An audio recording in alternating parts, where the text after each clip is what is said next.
लोकतंत्र में सभी दलों को बोलने का अधिकार होता है। चुनाव आयोग को लेकर बड़ा विवाद शुरू हो गया है। कांग्रेस पार्टी के नेता राहुल गांधी ने बड़ा आरोप लगा दिया है कि ईवीएम के माध्यम से अब सत्तारूढ़ दल भारतीय जनता पार्टी, उसके अलायंस के जो दल हैं, सत्ता काबिज कर रहे हैं। हमारे साथ देश के दिग्गज प्रवक्ताओं में एक नीरज जी हमारे साथ हैं। नीरज जी जेडीयू के प्रवक्ता हैं। नीरज जी, अब ईवीएम के माध्यम से भी आप लोग सत्ता हासिल कर रहे हैं क्या? देखिए, राहुल गांधी जी विदेश में पढ़े हैं और हार्वर्ड यूनिवर्सिटी में बीए से सीधे एमफिल कर गए हैं। इटली से बहुत सरोकार इनका है। तो जहाँ जीत जाते हैं वहाँ ईवीएम बहुत अच्छा लगता है, एकदम प्यारा, स्वीट स्वीट इनको लगता है। हार जाते हैं तो ईवीएम खराब, चुनाव आयोग खराब।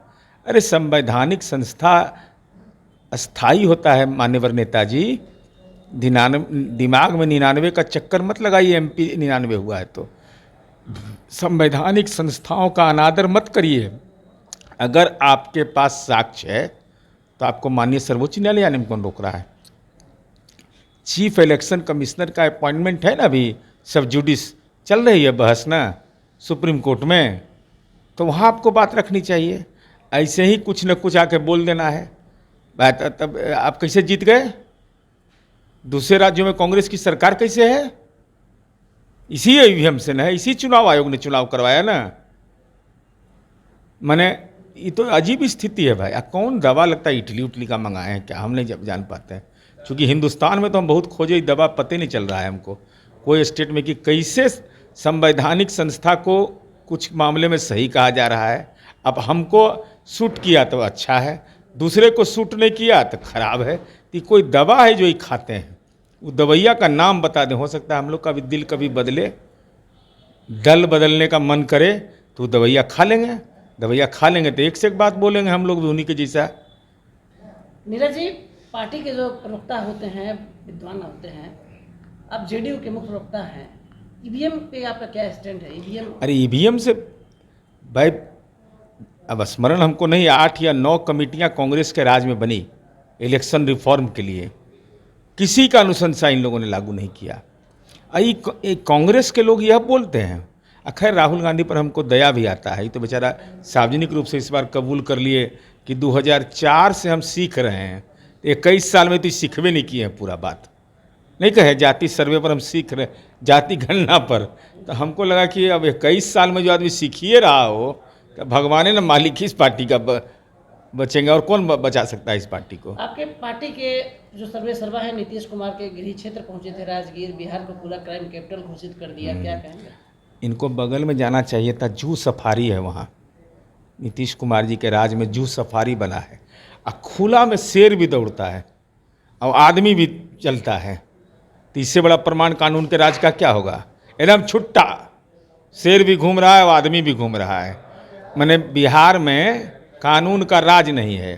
तो तेजस्वी यादव 1:30 बजे रात में चाय कैसे पी रहे थे? चाय पी रहे थे। और राहुल गांधी जी, आप गलहौर घाटी जहाँ गए, वहाँ संभव नहीं था जाना, और आपको कुछ अपने इतिहास की जानकारी रखना चाहिए। इनके पिताश्री जो आतंकवाद के शिकार हो गए, दुखद घटना हुई। माननीय राजीव गांधी जी जब देश के प्रधानमंत्री थे और बिंदेश्वरी दुबे राज्य के मुख्यमंत्री थे, ऑन रिकॉर्ड में बोल रहा हूँ, उन्होंने कहा कि चंपारण में एक नया उद्योग पनप रहा है अपहरण का, और भांगड़ यादव नाम का व्यक्ति, भांगड़ यादव बस सहित अपहरण कर लिया था। और उस अपहरण के बाद देश में सनसनी फैल गई थी। हालांकि राहुल जी के सहयोगी हैं लालू जी, उसके भाई को टिकट दे दिए सत्तन यादव के, मोक्ष ले लो, चलो तुम्हें विधायक बन जाओ। यह था, आज स्विट्जरलैंड है वो। आज बिहार का स्विट्जरलैंड उसको कहते हैं।